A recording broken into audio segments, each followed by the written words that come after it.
بلوچوں کے لاشاری قبیلے کا غیرت مند خون اس کی رگوں میں دوڑتا تھا۔ 1998 میں جب ٹی وی پر فوج کی drama serial alpha Bravo Charlie نشر ہو رہی تھی تو وہ بڑے شوق اور انہماک سے اس کو دیکھتا تھا۔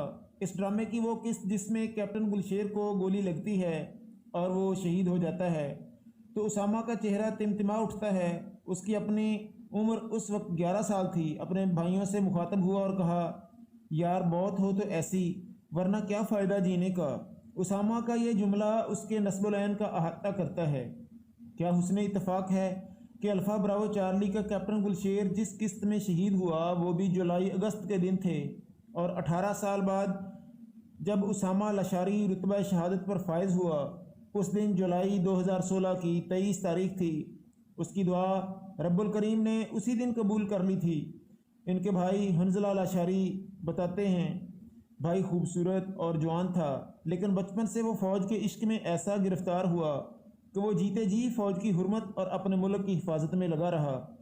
اس نے اپنی نیندیں وطن پر قربان کر دی تھیں اور روز و شب یہی سوچتا اور کہتا تھا کہ بلوچستان کو اس صورت دشمنوں سے بچایا جا سکتا ہے جب ہم جاگتے رہیں۔ اس کو سونے سے زیادہ جاگتے رہنے سے محبت تھی، اور یہ دیوانگی اس کو فوج نے دی تھی، خاص طور پر جب فوج میں کمیشنڈ افسر کے لیے منتخب نہ ہو سکا تو MBA کرنے کے بعد اس نے ISI کو جوائن کر کے اپنے خوابوں کو تعبیر دی۔ 5 بہن بھائیوں میں دوسرے نمبر والے اسامہ لاشاری نے ماسٹرز کے بعد بھی فوج سے اپنا تعلق جوڑنے کی کوشش کی اور پھر ISI میں اسسٹنٹ ڈائریکٹر سلیکٹ ہو گیا۔ وہ عام نوجوان اور افسروں سے بہت مختلف تھا۔ اسے محض گولیاں نہیں چلانی تھیں، دماغ بھی لڑانا تھا اور سماعت و بصر کی صلاحیتوں کو بیدار کر کے اپنے فرائض پر نگاہ رکھنی تھی۔ اس میں ذہانت و پھرتی کے ساتھ ایسی جرت تھی کہ دوست اس کو جیمز بانڈ بھی بول دیتے تھے۔ بلوچستان میں جب بھارتی جاسوسوں نے اپنے پاؤں جمانے شروع کیے تو اسامہ لاشاری کا فرض پہلے ہی بڑھ گیا۔ اسے انتہائی اہم اسائنمنٹ دی گئیں اور اس نے بڑی کامیابی سے آپریشن کرائے۔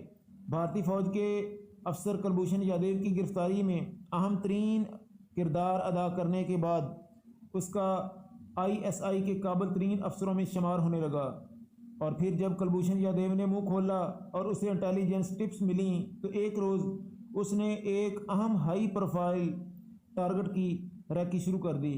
اسے خبر مل چکی تھی اس ٹارگٹ نے بلوچستان کو اپنے ہائی وے بنا رکھا ہے اور اس پر ثبوتوں کے ساتھ ہاتھ ڈالنا کا دشوار ہے۔ دشمن نے کئی طرح سے خود کو کیموفلاج کیا ہوا تھا، لیکن اسامہ لاشاری اس تک پہنچ گیا تھا۔ ٹارگٹ نے جب وہاں سے بھاگنا چاہا تو اسامہ لاشاری بھی گاڑی لے کر اس کے پیچھے لپکا اور ہیڈ کوارٹر کو میسج کر دیا کہ وہ کلبھوشن یادیو کے ایک اور بڑے مہرے کو گرفتار کرنے والا ہے۔ لیکن دشمن اسامہ کی توقعات سے زیادہ پھرتیلا نکلا اور اس نے گاڑی کو اس تیزی سے سڑکوں پر بھگانا شروع کر دیا کہ اسامہ لاشاری نے بھی اپنی گاڑی کو پر لگا دیے۔ ٹائر سڑکوں پر چڑچڑاتے ہوئے شعلے اگلنے لگے۔ اسامہ لاشاری کی نگاہیں اس وقت سٹیئرنگ پر تھیں۔ وہ اکیلا ہی تھا، اس کی نگاہیں سڑک سے زیادہ دشمن کی گاڑی پر مرکوز تھیں۔ ساتھ ساتھ وہ رپورٹ بھی کیے جا رہا تھا، لیکن شومیہ قسمت سے اچانک کیا ہوا کہ اس کی گاڑی ہوا میں اچھلی۔ یہ اس قدر زوردار جھٹکا تھا کہ اسامہ لاشاری ڈرائیونگ سیٹ سے اچھل کر سڑک پر آ گرا اور اس کا سر زور سے پتھر پر لگا۔ فرشتہ اجل نے فوراً اپنے شہید کو بازو میں اٹھا لیا۔ سڑک پر اس کی گاڑی قلابازیاں کھاتی دور تک چلی گئی اور وہ خود اللہ کے حضور پیش ہو گیا۔ اس کا مشن پھر بھی پورا ہو گیا تھا، کیونکہ ISI نے اپنے شہید کی دی معلومات پر غیر ملکی جاسوسوں کو گرفتار کر لیا تھا۔ اسامہ لاشاری کے بھائی حنظلہ لاشاری جو کہ ایک بینک آفیسر ہیں بتاتے ہیں کہ بھائی کو اپنی منزل مل گئی۔ اس کا نکاح ہو چکا تھا، لیکن شادی 3 ماہ بعد ہونے والی تھی، اس لیے کہ وہ انتہائی اہم مشن پر لگا ہوا تھا۔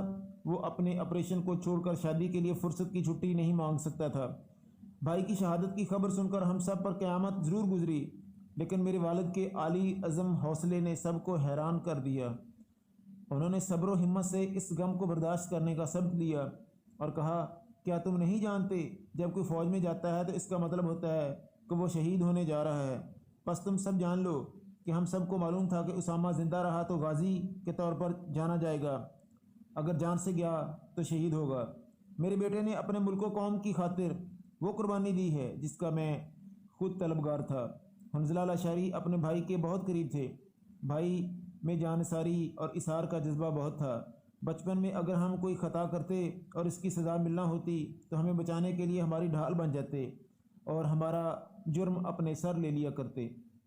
امی اور بہن سے دل کی باتیں کرتے، مگر ہم سے دوستوں کی طرح رہتے ہوئے بھی بہت سی باتیں نہ کرتے۔ ہم کبھی کوئی بات پوچھتے تو عالمی حالات اور اسٹریٹجک و ملٹری ایجنسیز کے بارے بہت سی باتیں کرتے۔ یعنی بلوچستان کے حالات دیکھ بہت دکھ ہوتا تھا۔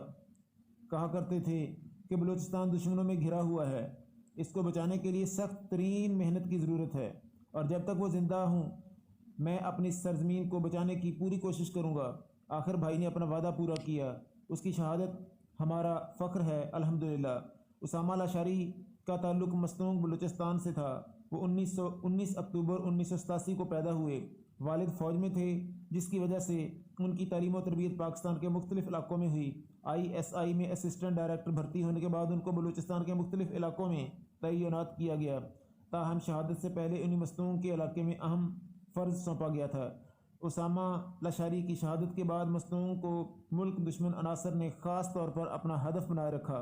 اسامہ لاشاری نے جو زخم ملک دشمنوں کو لگائے تھے، شاید وہ اس کا بدلہ چکا رہے ہوں، لیکن اسامہ لاشاری نے دشمنان وطن کے گرد جو سرخ دائرہ لگا کر انہیں نشاندہی کر دی تھی، پاک فوج ان کی سرکوبی میں سرکردہ ہے۔ ناظرین، اگر آپ کو یہ کہانی اچھی لگی ہو تو ویڈیو کو لائک کریں اور کمنٹ باکس میں ایک کمنٹ کرنا نہ بھولیے گا۔